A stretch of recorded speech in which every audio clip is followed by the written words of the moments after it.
Last time, we saw a glimpse of Frieza's full power, as well as a new foe fighting the Saiyans in Granola.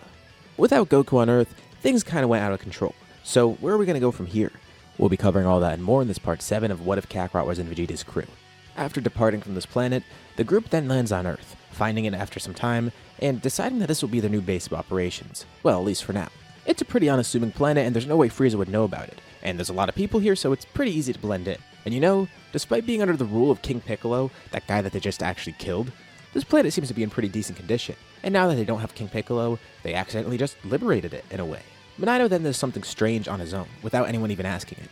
While they were on the other planet, they did collect the Dragon Balls just in case they needed them, so Minato has both of them at the moment.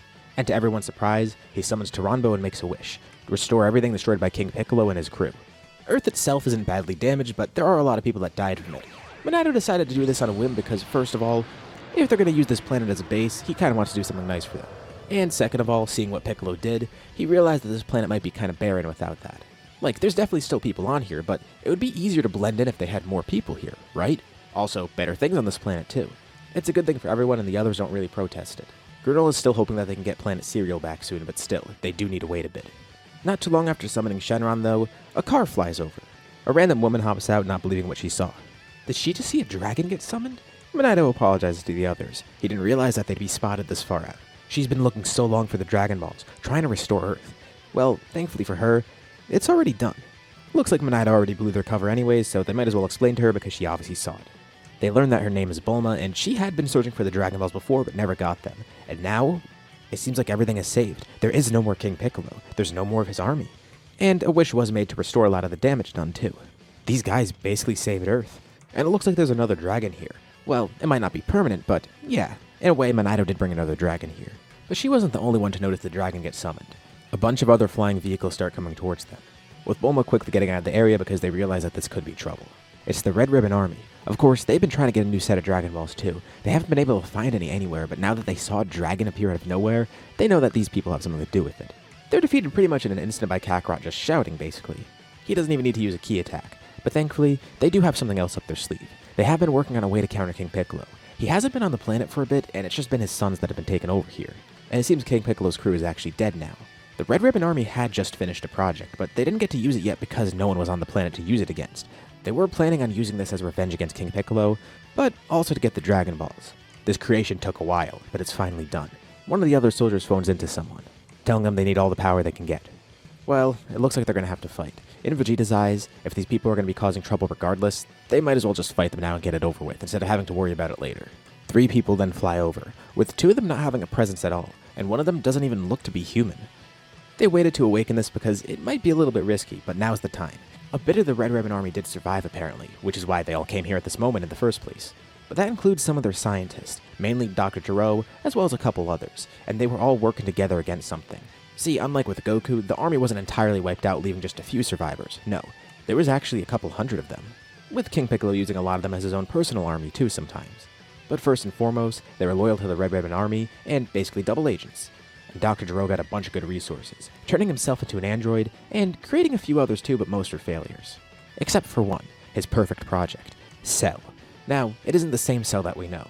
He has a completely different genetic makeup and development, and he's perfect from the get-go because the other scientists helped him out. Plus, it's better to just make a perfect android from the get-go. He would have loved to make human-based cyborgs, but that wasn't going to work here. Instead, they focused everything on this one project, this biomechanical android. This is their ultimate weapon against Piccolo, using his own DNA against him. Most of Cell's power is gathered from Piccolo and his sons. Sure, they did get some data from other people, like from past world tournaments, but there wasn't really too much to work off of, especially because they weren't planning on making it just then. So, he's mostly Namekian actually, and most importantly, he has the powers of Piccolo Jr. and King Piccolo. Well, Raditz lets them know that unfortunately their project was worthless because Piccolo's already dead. They killed him. And if they're here for Dragon Balls, they're already gone. They were just used. Of course, the army won't accept this. They're going to take over Earth now that King Piccolo's gone. They didn't just want revenge against Piccolo, they also wanted to take over the planet. And they do need Dragon Balls for that, of course. So it looks like they're enemies now. They launched their perfect android against Vegeta's crew. This Cell also acts differently from the Cell that we know, most notably actually following orders from the others and being a subordinate. This is mainly because they had a lot better resources, and they were working with other scientists. It wasn't just Gero working in some cave. It was a covert operation, which is why it took this long, but it was a lot more successful, and he still awakened sooner than the normal Cell did. That one had to time travel after all with how late he awakened. But here he's ready and they get to use him. And this android's actually pretty powerful. The group has never seen anything like this before, and they can definitely sense the power of Piccolo and his sons in this guy. But also to the surprise of the Red Ribbon Army, they have a challenge here. They weren't prepared for this. The Saiyans did also grow stronger on their way back thanks to healing, and they didn't even need to use the healing pods anymore. Minado's grown so adept with healing that he's been able to do it a lot quicker and more efficiently. He could fully heal people more often now. But even without that, they would have healed in the healing pods, so they're stronger than before thanks to Piccolo. But still, even with all of them fighting together, they're having a tough time against Cell, and they come to learn that he could actually regenerate too. They're going to need to completely destroy him if they want to win this. If they can't defeat this guy, they'll have no chance against Frieza. And it does worry them too, because now that they're fighting again with this guy here, it's just like when they were on the other planet. Giving off this much power might alert Frieza, which kind of counteracts the whole purpose of them being here in the first place. So they want to make this quick. But to make things even worse, something muddies the waters as another person joins the fight. It's a familiar orange face, as a bunch of ki blasts rain down from above. A new person descends onto the battlefield. It's Piccolo Jr. So, the Red Ribbon Army staging a coup, aren't they? He simply glares over at them, and just by moving his eyes, he destroys the entire army, including the modified Gero. So, what's this? Their new android creation? He expected them to strike back someday. But how's Piccolo alive? They killed him. Vegeta's sure that they finished the job there, especially after letting Frieza go like that. They didn't want to make the same mistake twice. And Piccolo says they're right. They would have finished the job. He and his father were as good as dead. But thanks to some quick thinking on King Piccolo's part, he gave all of his power to Piccolo, and they fused together. Now he's much stronger than before. So while they were beaten last time, it's not going to be the same here. Although, it looks like he has another opponent too, with this bio-android from the Red Ribbon Army. And even though that guy has his powers, it's not going to be enough. Not at all. A three-way battle begins. Piccolo versus Cell versus Vegeta's crew. This is his domain. Vegeta's crew is not allowed here, and the Red Ribbon androids need to be destroyed for their betrayal like that. And while Cell doesn't really act on his own here, thankfully Gero already gave him his orders, and with the army being destroyed, he does have a target in mind. Mainly they're after Piccolo. He's been coded to be like that after all. He even completely stops focusing on Vegeta's crew, attacking only Piccolo Jr. This gives Vegeta's group a moment to breathe, with Granola trying to analyze their enemies too, trying to pick out any weak points in them. They only have a few seconds here because Piccolo's focused on everyone, even though Cell's only focused on Piccolo. Right now, don't worry about Cell. As far as they're concerned, until Piccolo's defeated, he's kind of an ally in a way, because he's only focused on Piccolo Jr. right now. Why not use that in their favor? Have everyone gang up on Piccolo. No matter how strong he is now, even with fusion or whatever, there's no way he could take all of them on at once, including Cell. Don't focus any attacks on Cell, just Piccolo. And Granola powers up into Ultimate, trying to point out any weak spots on Piccolo.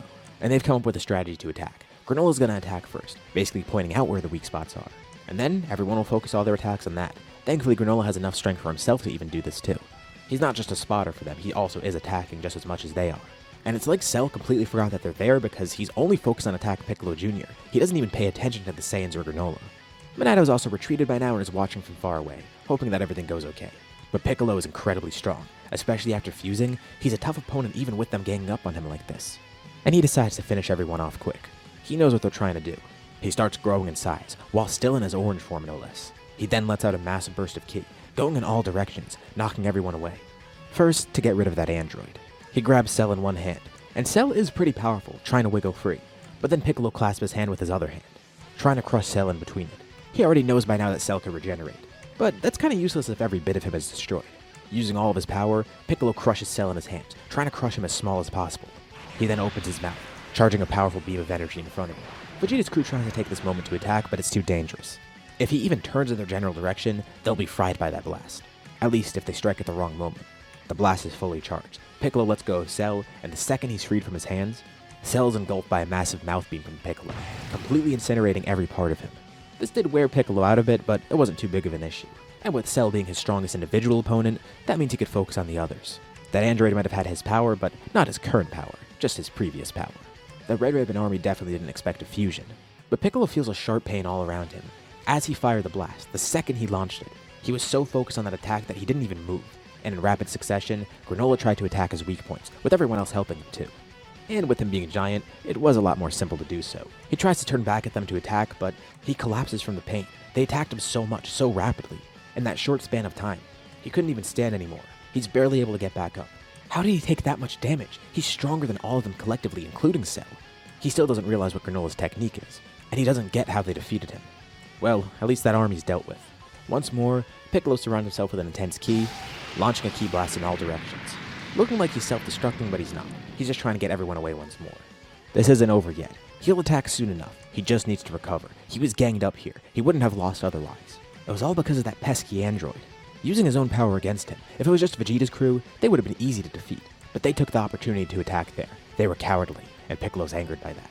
But he does have other domains to take over still. With his father gone and all his brothers gone too, Piccolo's really the only one who could take care of them. And he needs to make sure his influence is still out there. One day he'll come back to Earth and take it over again. He takes a ship off into space, going to a planet that's already been conquered. With Demon King Piccolo's power and will, he could do this all alone. The group's surprised but glad that they beat him again.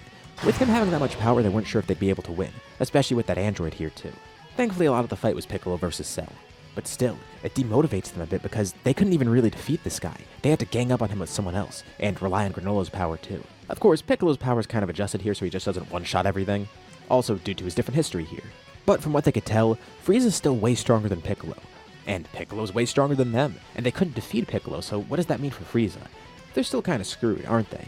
Well, at least if that Piccolo guy comes back for more, he'll make for a good punching bag, and for good practice too. That same car from before flies over, with Bulma then hopping out. Did she just see Piccolo leaving, and coming here in the first place too? Did they not finish the job?